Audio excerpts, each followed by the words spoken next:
Hello, hello, hello. Good morning guys. Good morning. Ito na naman po yung Katres Maurice. Naglalakad dito sa kagubatan, kabundukan, kakahuyan. At kami ay pupunta sa ibayong barangay. Sa kabilang barangay guys. Yun, kasama ko sila mother, father.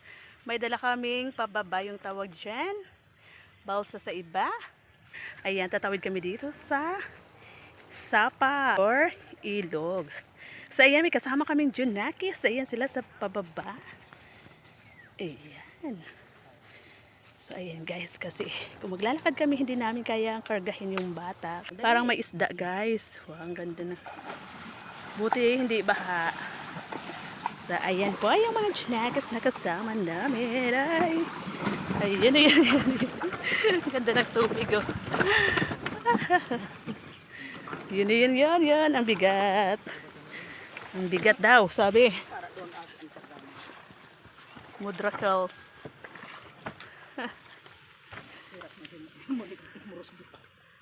So, yan guys. Malayo-layo pa po yung aming lalakarin.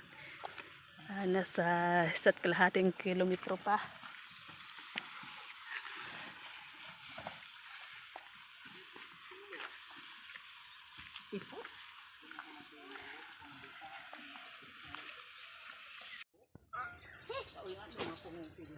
Galing na kami guys doon sa kabila. Doon yung bahay namin sa kabila guys. So, nasa kalahati na kami. Pero itong lupa na to, kami pa yung nag-aalaga nito sa kapatid to ni mother. Kami yung nagkakapas ng bunga. Ayan o. Matarik yan guys o. Tapos yun yung sa baba o. Diba? Bata lang yung karga ng kalabaw. Ayan guys, nandito na kami guys sa napakatarik na daanan. Ang ganda naman itong mga bamboo na to oh. Maliliit lang. Ang ganda ito may ano, i-display baga.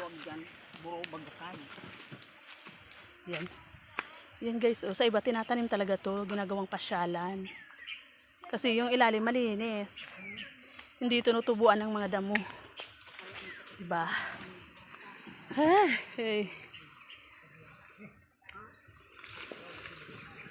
Ganito talaga ang buhay sa kabukiran. Doon kami nagpasyal. Kasama ko ang aking kapamilya. Ito guys, oh, ang ganda diba oh. Ibang variety ito ng doon sa akin oh. Asin-asin yung tawag dito. Mamaya kukuha ko niyan, pananim sa bahay. Wild flower guys. Sa umaga'y maririnig mga ibong maawit. Di ko makuha yung tono niyan. Magaling talaga niyan kumanta si Sir John. So ayan guys, andito na kami sa ibabaw ng matarik na daanan. So ayan guys, kung makikita nyo guys, napakalayo ang mga bahay dito. Ayun o, isang bundok na yan. Yung agwat. Hiningal ang tres.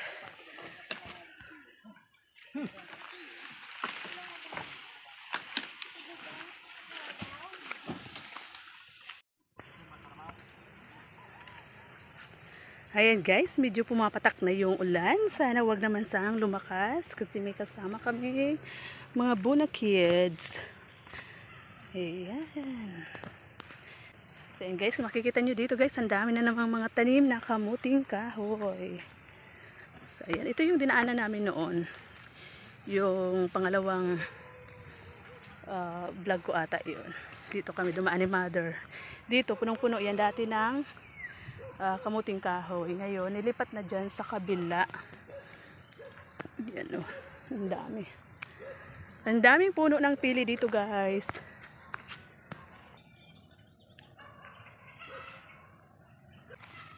Ayan guys, may nakita akong guwaba. Ayan, wow.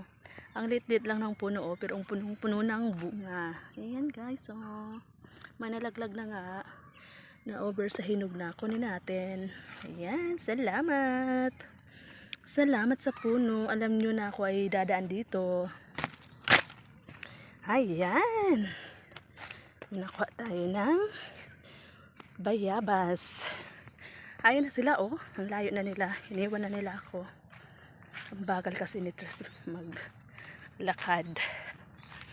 Habulin natin. Habulin natin sila guys.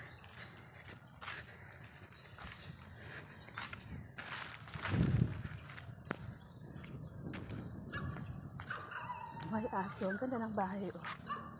Ang daming bulaklak. Ang ganda ng bahay. Hindi ko mahabol sila guys. Malayo na.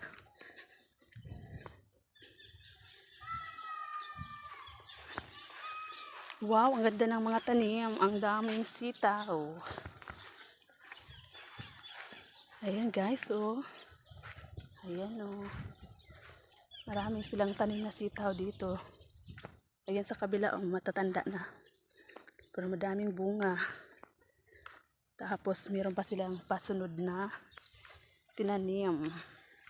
Kumbaga, to, paano na siya, matanda na yung sitaw. Merong susunod na panibagong tanim sila. Diba? Ang ganda. So, ganyan po yung farmers. Kailangan may sunod-sunod na pananim. May mga nakahilirang pananim. Ganda guys. Oh.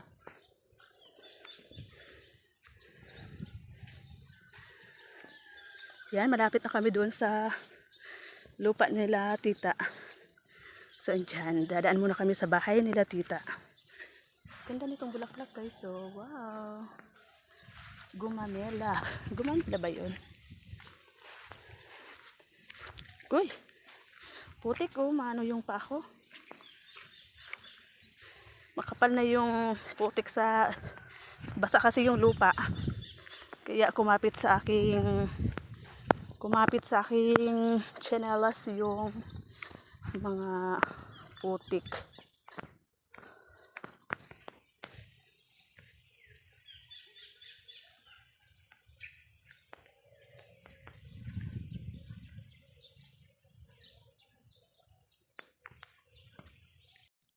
So ito guys, may nadaanan kami ulit dito na may mga tanim na kalabasa. Wow, ang ganda naman guys. Oh, kasi kung makikita nyo, madamo lang siya. Madaming damo.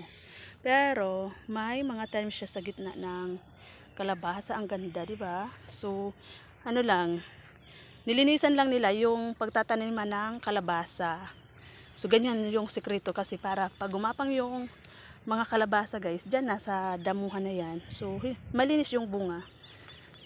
Tapos, alaga naman nila to. So ito guys yung paraan ng ano nila dito, pagtanim ng mga gulay na kalabasa. Ayan. So ayan oh, kahit pakwan pwede itanim sa ganito guys. Ayun oh, sayang oh, naapakan ata to ng kalabaw. So ayan guys, yung paraan ng pagtatanim nila dito ng mga gulay. Iba-iba naman 'di ba? Yung sa iba ang linis-linis. Dito yung lilinisan lang yung pagtataniman. Yes, yung rest medyo maano na, damo na. Alaga nila yung mga puno nitong mga tanim. So yan, ayun nga, ang dami nagtatanim doon oh, yung may-ari. So yan, nandito na kami sa ano nila tita. Ayun oh, yung bahay nila tita oh. Napalayo yata yung daan ko. Wow, pati pala dito oh, may tanim na kalabasa oh. Wow, ang ganda. Mga pinagtaniman pala to. Hindi na pwede daanan ng kalabaw.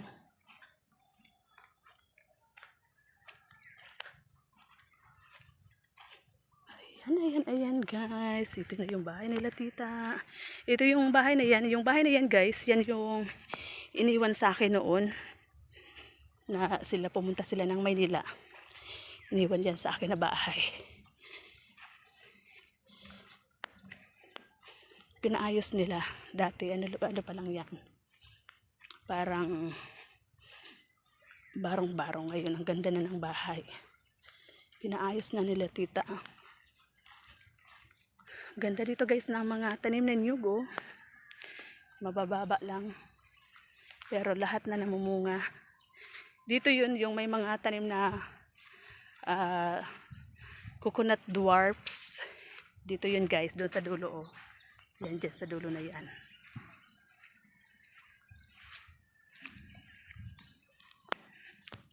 So ayan guys, hanggang dito na muna tayo. Maraming salamat sa inyong pagsama sa aming paglalakad dito sa kabundukan, kakahuyan, kabukiran. Thank you so much for watching guys. Please subscribe sa our YouTube channel, Tres Marias Farm. Thank you. So ayan guys, pagdating namin dito sa bakuran nila tita, ang dami pala mga tanim na talong at saka sa ilalim may mga tanim na mani. So ayan, 'di ba? Ang galing. Dati ano lang 'to, bakuran lang 'to winawalisan namin. Ngayon tinaniman na nila. Ang tataba ng talong at ang daming bunga, pati na rin yung mani. Ang tataba rin. So ganyan talaga guys. Walang sinasayang na bakanting lupa. Hindi nabibili sa palengke, 'di ba? So ayan, ang ganda-ganda. Pwede na magtortang talong. Lagyan ng itlog. Prituhin, masarap na. May ulam ka pa. So ayan, 'di ba?